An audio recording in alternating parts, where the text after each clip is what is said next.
Hello guys, welcome to Live Long Wealth. आज हम बात करने जा रहे हैं कुंभ मेला की, जो 2025 में आपने देखा होगा काफ़ी चर्चा में है।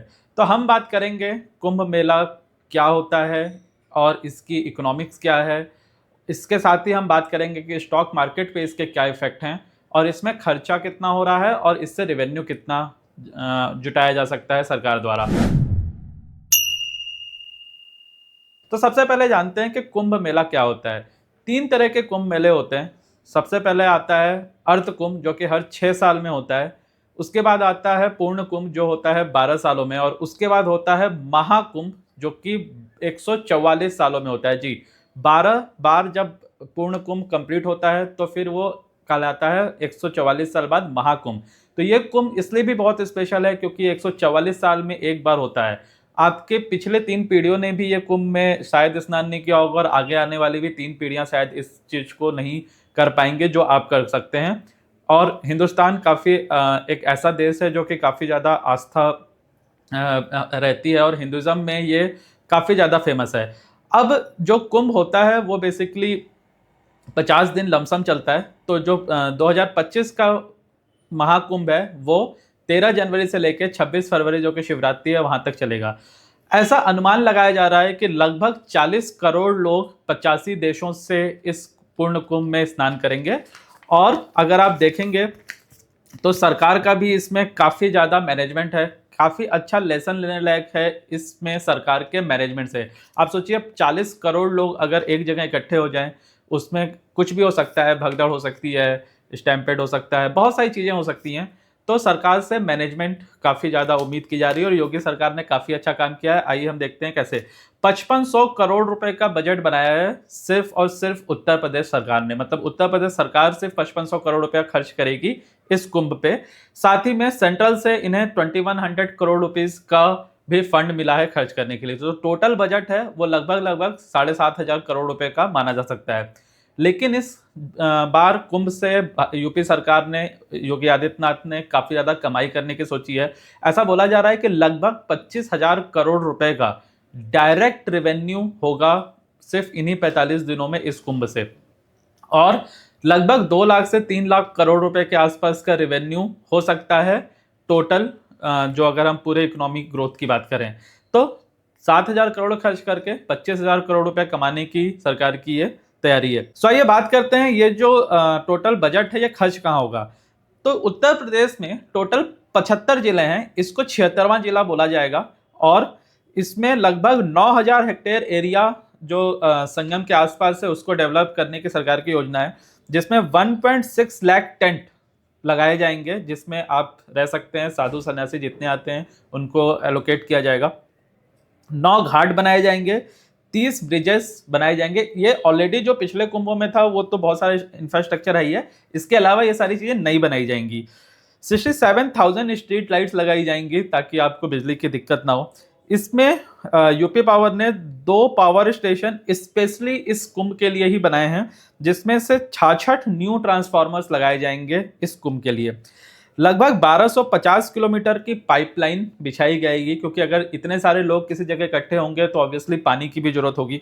तो 1250 किलोमीटर की एक पाइपलाइन सिर्फ इस एरिया में बिछाई जाएगी, जिसमें से 85 वाटर बूथ लगेंगे और 200 लगभग वाटर एटीएम होंगे।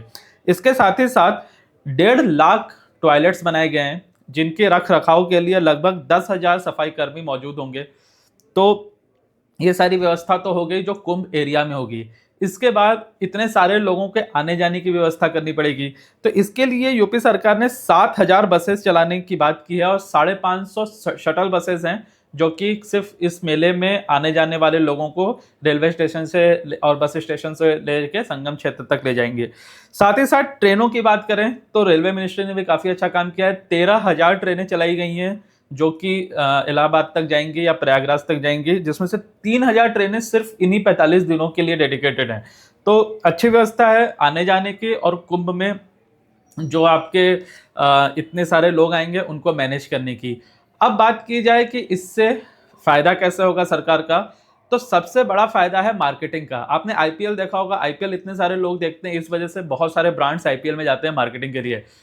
यहाँ भी इतने सारे लोग आएंगे तो मार्केटिंग के काफ़ी खर्चा करेंगे कॉर्पोरेट्स। लगभग 3,000 करोड़ का बजट सिर्फ कॉर्पोरेट्स का है, जो कि होर्डिंग्स लगाएंगे, पंपलेट्स बंटवाएंगे और बहुत सारे लोगों ने वहाँ अपने स्टॉल्स लिए हैं। तो ये सारे मार्केटिंग का बजट का डायरेक्ट रेवेन्यू का फायदा यूपी सरकार को होगा। इसके बाद यूपी सरकार ने वेंडर्स को जो एलोकेशन किया है उससे फीस ली है, जो लाइसेंसेस दिए हैं उससे फीस ली है। तो इन सारी चीज़ों से डायरेक्ट रेवेन्यू होगा। उसके बाद आप देखेंगे कि जो ये ट्रेन और बसेस चलाई जा रही हैं, इससे भी जो फीस आएगी वो सरकार के पास जाएगी। तो ये डायरेक्ट रेवेन्यू इम्पैक्ट है लगभग 25,000 करोड़ का, जो सरकार उम्मीद कर रही है। साथ ही साथ अगल बगल की सिटीज जैसे कि वाराणसी में, काशी में भी काफ़ी फुटफॉल आने की उम्मीद है, अयोध्या में राम मंदिर में काफ़ी फुटफॉल आने की उम्मीद है और मथुरा के वृंदावन में भी फुटफॉल आने की उम्मीद है। क्योंकि अगर कोई साउथ इंडिया से जा रहा है प्रयागराज नहाने के लिए, तो वो इन 200-300 किलोमीटर रेडियस पे जो भी सिटीज़ है उनको भी कवर करेगा। सो इससे पूरी यूपी की जो टेम्पल इकोनॉमी है ये काफ़ी बूस्ट होने की उम्मीद है सरकार को। अब ये देखा जाएगा कि इसको मैनेज कितने अच्छे से किया जा सकता है, क्योंकि पिछले कुंभ में भी थोड़ी बहुत मिसमैनेजमेंट हुई थी। इसको लेके भी सरकार बहुत ज़्यादा सीरियस है। उन्होंने लगभग 10,000 वर्कर्स को ट्रेनिंग दी है कि एंगर मैनेजमेंट कैसे करना है। कुंभ में बहुत सारी व्यवस्था अगर खराब होती है तो आपको गुस्सा ना आए, आप किसी से बदतमीजी से बात ना करो। तो एंगर मैनेजमेंट की स्पेशल ट्रेनिंग दी गई उन लोगों को। साथ ही साथ ट्रेनिंग दी गई है कि अगर बाई चांस कोई डिजास्टर होता है तो उस समय पे कैसे बिहेव करना है, क्या क्या मेजर्स होने चाहिए। तो एनडीआरएफ की तरफ से स्पेशल ट्रेनिंग दी गई है वहाँ के सारे कार्यकर्ताओं को इस बात की भी। इसके लिए स्पेशल पुलिस फोर्स लगी हुई है, बहुत सारे अफसर्स लगे हुए हैं सिर्फ इसी एरिया को मैनेज करने के लिए। तो ऐसा माना जा रहा है कि लगभग ये काफ़ी अच्छे से स्मूथली होना चाहिए। अब बात करते हैं कि शेयर मार्केट पे इसका क्या इम्पैक्ट पड़ता है। सैमको की एक रिपोर्ट के हिसाब से लगभग 6 में से 5 बार, पिछले 20 सालों में से 6 में से 5 बार लगभग स्टॉक मार्केट का जो सेंसेक्स का जो इंडेक्स है बीएससी, उसने डिप किया है। 3.5% एवरेज डिप किया है। अगर आप देखेंगे तो 8.1% भी एक बार डिप हुआ है 2021 में। उज्जैन का जब महाकुंभ था, उज्जैन का जब कुंभ था 2004 में, तो 3.29% डिप हुआ था। हरिद्वार में 2010 में कुंभ था 1.16% डिप हुआ था और 2013 में जब पूर्ण कुंभ था प्रयागराज में तो 1.31% डिप हुआ था। तो ऐसा देखा गया है कि शेयर मार्केट में भी एक डुबकी लगती है। जैसे कुंभ में हम डुबकी लगाते हैं, उसी तरह शेयर मार्केट भी एक गोता खाता है। और लगभग ये बात तय है कि इस बार भी मार्केट आप देख ही रहे हो कि बियरिश है और ऑलरेडी मार्केट अपने टॉप से लगभग 11-12% डाउन है और हो सकता है कि इन 50 दिनों के दौरान 2 से 3% और डाउन हो सकता है। तो इसको भी आपको जानना चाहिए। दूसरी बात है कि जब ये कुंभ खत्म होता है, महाकुंभ जब खत्म होगा, उसके बाद ऐसा देखा गया है पिछले डेटा के हिसाब से कि अगले 6 महीनों में ही बहुत अच्छी तेजी आती है और ये तेजी लगभग 5-6% से लेके 28% तक हो जाती है। और इससे आप ये देख सकते हो कि हो सकता है कि हमारे मार्केट्स भी मार्च से इम्प्रूव होना शुरू हो जाएं, क्योंकि पिछले 5-6 महीनों से काफ़ी गिरावट हो चुकी है। डेटा ये बोलता है कि कुंभ में भी चलने की बहुत कम चांसेस हैं, क्योंकि 90% टाइम कुंभ में भी मार्केट डाउन रहता है। लेकिन 90% टाइम कुंभ के बाद अगले 6 महीने मार्केट के लिए काफ़ी अच्छे रहते हैं और हम ऑलरेडी बहुत डाउन हैं।